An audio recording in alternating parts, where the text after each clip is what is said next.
Welcome to the Shots Fired podcast, where we have deep conversation while taking shots and taking shots at each other while doing it. My name is DJ. My name is G.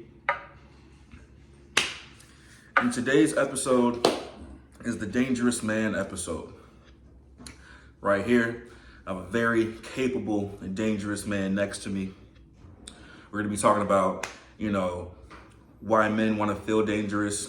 How does it feel to not feel like, you are capable of protecting yourself, or, just letting others know that, they don't want to fuck with you.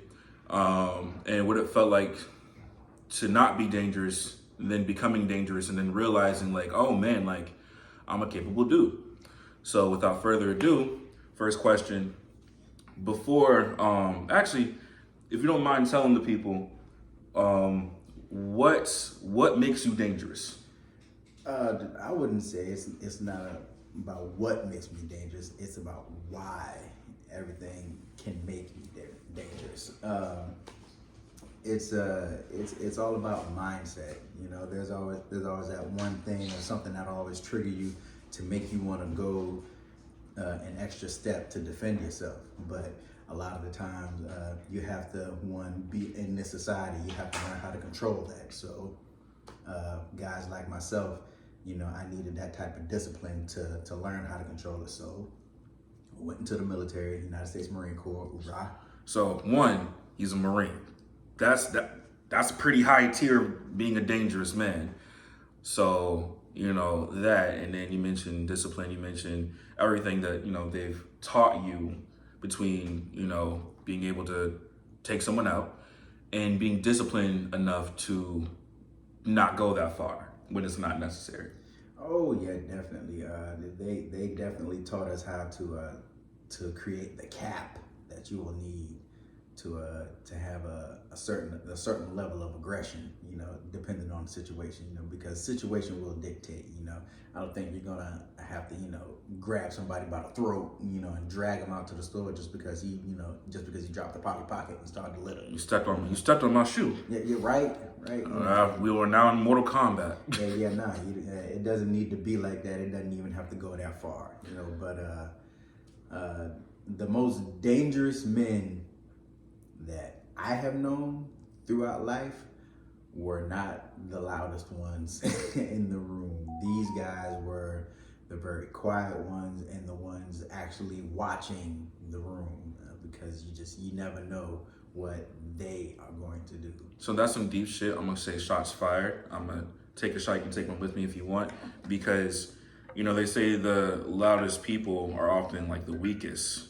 And you just, as a dangerous guy himself, admitted that most of the people who can really handle business are the ones that are quiet, sitting back, just observing. Before we get into the further questions,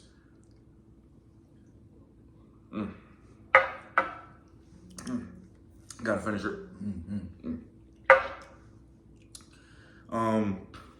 You have some other things about you that make you dangerous as well, besides your military training. Aside from my military training, I have fought amateurs. I have done MMA. I have done amateur boxing. I have trained in Shorin-ryu, karate-based form out of Japan. It's just a lot of things. I've always been active. I've wrestled. I've done jiu-jitsu. I've had friends that are in various pieces of martial arts, and all that combined together is what I feel that physically makes me dangerous. Word. Don't you hold any titles in the boxing world? Down here. I hold 2 light heavyweight championships, and that in itself was not an easy feat. It wasn't. Military training, 2 light heavy, because this is density. Man's dense. All right. Man's dense. All right. I'm just thick. Man's this is all muscle. There's nothing else besides muscle. That's very impressive, and that's very dangerous. I wouldn't say I'm all muscle. I'm I'm all hard at it. You know what I'm saying? This is a walking weapon right here. Shots fired. Yeah. Oh, walking. Yeah. Yeah. Oh. Okay. You're a walking weapon. That's alliteration, by the way. 2 W's. There you go. So once you take that shot, we'll get into the questions. Goes down smooth, right? I hope you had a good breakfast. That's why we got food over there. Yeah. All right. So before the military training, before the boxing, before anything else, was there ever a time where you felt that you wanted to become dangerous, or you wanted to become capable, but you wanted to become dangerous? To be absolutely honest, before the training, before the military background, before it all, I was a pretty average guy. You know, I graduated high school maybe 5'6", maybe a $150. You know, at best. I mean, I like running track. I was into sports. I really wasn't. If you was to see me at the age of 20 versus now, it's night and day, because it was a completely different person. I never thought about wanting to walk the streets to crush people, but at some point I was just like, I just got tired of being pushed and not being able to push back hard enough to make it effective. Can I ask you, if you remember, what was the moment that happened, if you feel like sharing, that made you say, I need to become dangerous? Like, as a man, as a person, I see people who are dangerous, and I want that shit. Ooh, there are many scenarios, but the most powerful one, let's pick that one. The one that stuck out the most is when I was in a karate competition, and they mismatched me pretty much, and I was in there with the guys. I was like 40 pounds my weight. Oh, damn. I was like, okay, so I mean, I hit him, but I didn't even make him budge. I mean, he just kind of stood there and take it. And I was like, I just hit him with everything, you know, like, God damn it, like what in the hell, you know? So we reset and we did it again, and he blocked, and his heel caught me right under the diaphragm, and I was just like, okay, enough of this shit. You know, I'm gonna go to the gym. I'm gonna get big. I'm gonna get jacked, and I'm just gonna be able to walk. I'm gonna walk, and the earth is gonna crack with every step I take. You know, and at that point, it went from me wanting to just be a diehard winner, just me wanting to be able to control myself and to control a lot of things going on inside my mind, so that way I can learn to harness all that excess energy. Understandable. So some people have like a bully experience that makes them want to become... Ooh, I got plenty of those.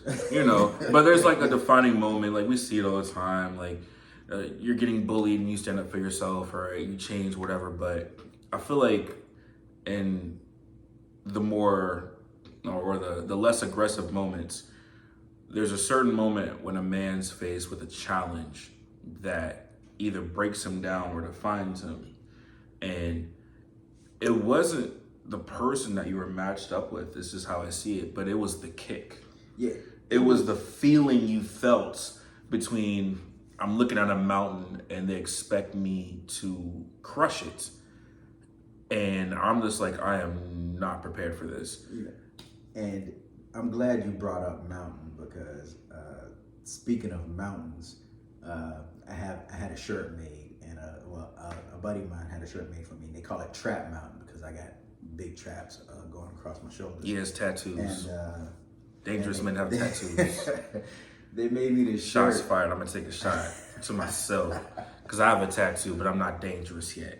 I'm gonna get him to coach me. He doesn't know it yet. Shots fired. Now you gotta take a shot too. Yeah, I gotta take a shot on that one, because I have fun coaching you too. But it'd be fun. I have black eyes, but be very, very, very strong one day. Yeah. With this shirt, they had Trap Mountain written on the sleeves, and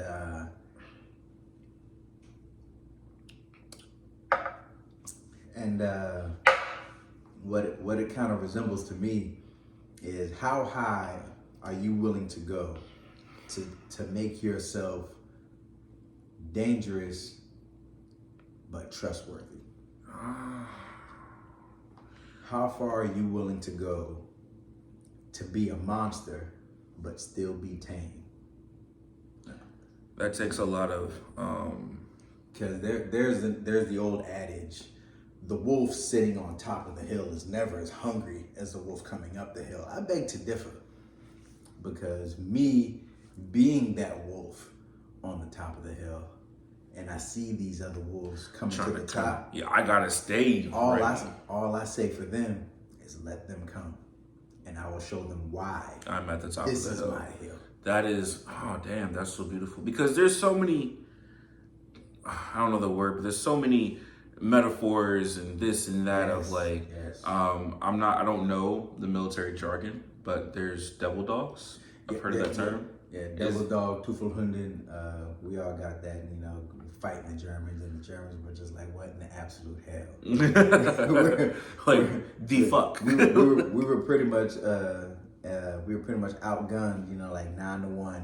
And, damn. Because you know the history, they teach you the history. Yes, they teach us the history, and the Battle of Bellewood was one of those things. I was just like, oh man, that is what earned y'all the name. Exemplifies, the branch that I'm coming into, because there's for me, there's no thicker brotherhood than the Marine Corps. I mean, you got the Army guys, Navy guys, Coast Guard, Air Force. I mean, all of those, they're great branches, all of them. Love them to death. And we take shots at each other all the time. Civilians see it all the time. So civilians don't know. Like, civilians don't know the truth. We're going to get back into it. But, like, I wanted to mention that because, like, I honor how dangerous you are, because I've been around you for a while, and we have a very similar sense of humor. And the minute I saw you, we just chat up and laugh, and I was like, nah, man, like, my cells are literally tingling, because I'm like, this man can teach me so much, and he's dangerous. Like, the minute I saw you, I was like, there's nothing sweet about this guy. He may do Zumba, but that's just to keep him ready. It's like I knew it. I was like, there have been many a day where I'll go in the store, I'll be with my son, we'll go out, whatever the case may be, and there's always somebody that wants to lip off at the mouth. And I'm just like, dude, it's really not that serious, and then they actually get brave enough, to get within arm's reach. And I'm like, okay, look. With one hand. I'm not here. I'm not gonna wrestle with you. I'm not gonna roll around in the store with you. If I utilize my hands, I'm going to rip your arm off, and I'm probably gonna shove it down your throat. I'm not. My son will be traumatized, but also very proud. Because in the back of my mind, I have it tapered down. You've already been ready. If I have to go to jail, there'll be a story away from my kids. Because my son, my two daughters, they are everything to me. If I have to spend the night away from them, for you, I'm going to give the county a reason why the death penalty is not on the table. Okay? A lot of people, they take it for granted. Oh, I'm gonna go to the Trump. What makes you think you're gonna make it to the Trump? Because you are. What makes you think you're gonna make it to the Trump? You are probably at least bare minimum a football field away from your front door right now. Damn. That's just to hit the button to get Trump. Damn. What makes you think you're gonna? I guarantee you can't outrun me. You're not gonna do it. You can't outrun. You're not gonna do it. You're not. I promise you are not gonna do it. And there's always the big guy in the group, and a lot of the times the big guys are the loudest ones. And when you shut up the loudest one, everybody else is kind of like, okay, all right. Pump it back. Yeah, pump it back. All right, so next question. All right, we talked about when you realize, like, nah, I gotta switch it up.